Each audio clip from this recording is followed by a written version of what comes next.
Hey everybody, Wendy Klinke here with Blue Cat Studio. It is week 2 of being an ex-federal government employee.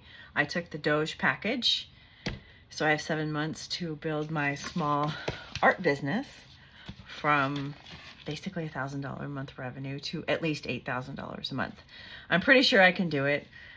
Sometimes I have my moments of fear, and this, basically it's a vlog, is documenting that journey, but also talking not just about the glossy happy parts, but the oopses and the bumps and all the other things. And hopefully we'll really give everyone a firsthand experience of what it's like to be boots on the ground, building a non-standard, non-traditional business. I have these like FOMO and these imposter syndrome moments where I'm on LinkedIn and I'm posting about, art and building a business, which, LinkedIn is about connecting on business, but everybody else, and I came from the tech sector, both, in the private sector before government. And then when I was in the government, we did IT support. Not me. I was a spreadsheet weenie. I'm still a spreadsheet weenie. I'm really good with numbers. But anyway, seeing a lot of people that I kind of came up with all being successful and doing these amazing tech things, and I'm just like, I don't know about technology and whatever. The more I see everybody else being successful in their fields, I love it and I'm happy for them, and I know that those are not my fields. And it's kind of crazy. So I do feel like I'm in the right place, but it scares me a little. So I had a revelation today also. First, I was journaling about all these crazy great ideas about how to improve my processes around craft fairs and delivering because at craft fairs I do this slime experience and a potions experience. It's very similar to what I do for a wizarding party for a kid's birthday. Only it's kind of people line up and they come and they pay me, and then they have their experience and I hand them their stuff, and then I joke about it, but I say I'm bartending glue and glitter. Well, the bartending of glue and glitter takes a lot of time. I mean, some prep is very, very helpful. But I'm, kind of half the time like this, and then there's like more kids walking up. I mean, I truly feel like a bartender, and I like eye contact. Okay, I see you, kid, hold on. And then it just gets very confusing because I'm so busily involved, pouring the stuff. And so I started thinking, okay, how do I make that more efficient so that I can literally just hand a child a mixing bowl with all the little components that he or she is going to need, and sort of allow them to get to work. I, of course, still love interacting with these kids and commenting and, tweaking and working with them. But if I'm a little bit less hands-on in terms of grabbing and all the things all the time, net, I believe that I can actually make my booths, my craft fair like booths, more efficient and potentially increase the revenue simply through efficiency. Because we've always got like kids like 3 and 4 deep who just want to do this thing, and sometimes they get frustrated because I can't get them in fast enough. I have to find the right balance because we want that buzz, but we also want to make sure that it's a really good experience for those kids, so that they're like, that was amazing, can I do it again, mom? Or can I do this other activity too? But if they're sitting around waiting like, those moms are more likely to drag their kids away and be like, we're done. So there's definitely some thought process in there, and I'm moving into craft fair mode. But I also realized, okay, I'm spending a lot of time thinking about being really efficient, which is good because that is a huge portion of scalability.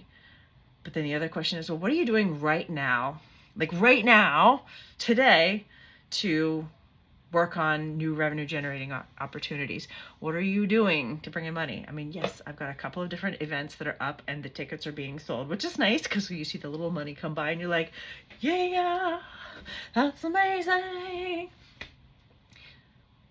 But truly, I don't want to say the easy money because it's not easy money, but the real money maker that will push this business much closer to my revenue goals much faster is more paint parties and more butts and seats, which means more venues, right?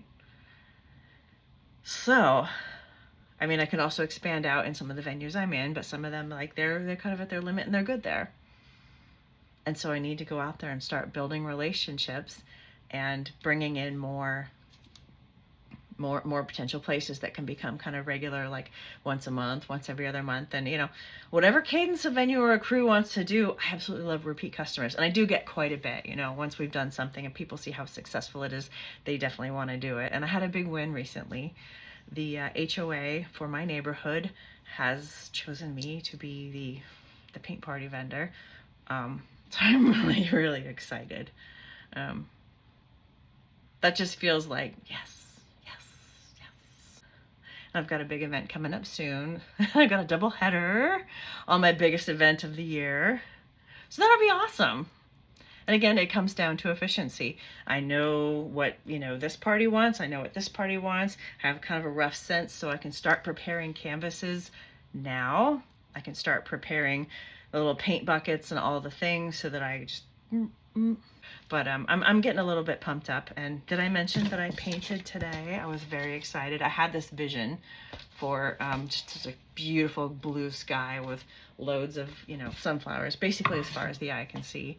And it was one that I was kind of freaked out about, and I was like, oh, I don't know how.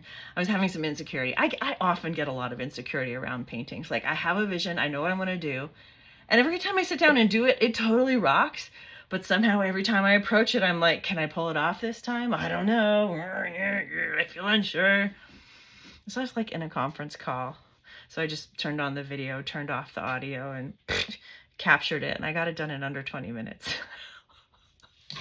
Yeah, that painting took under 20 minutes, which is great, because if you're going to take me 20 to 30 minutes to do a painting, then generally your average bear can get through in about 2 hours. And if you're like, 20 minutes, 2 hours. Yeah, the difference is truly that much when you're leading a group of folks who are still learning. Like me, I don't even have to think about it. I'm just like, do the thing and I'm done. In fact, I may have to slow my video down a little bit so that those who are following along and or, doing the tutorial for a paint kit aren't like, oh my God, she's like already done and I'm still like on the first circle. It's funny, I started off all downer and grouchy, but it's kind of fun. Maybe I need to talk more about the wins and get excited, because those are wins. And I'm expecting something really cool tomorrow morning too. So after that has actually confirmed and happened, I will definitely tell you guys about it. So Mom's still in the hospital. I spent the afternoon with her. I do find that, this week has been slower and maybe less productive than I'd hoped. And I said this before, but I'll say it again. It's really showing me that I need to be ER proof. I need to figure out how to structure the business and get far enough ahead and prepare and plan and have different ways of being like water and flowing right around the obstacles. Because it doesn't really, I get frustrated. It feels like I'm just not making as much progress as I wanted. And it's okay. We're just starting and we're going to get there. Like, it's not an if, it's a when. It's truly a question of when. And I'm hoping the when is much sooner than 7 months. But I don't know what to expect.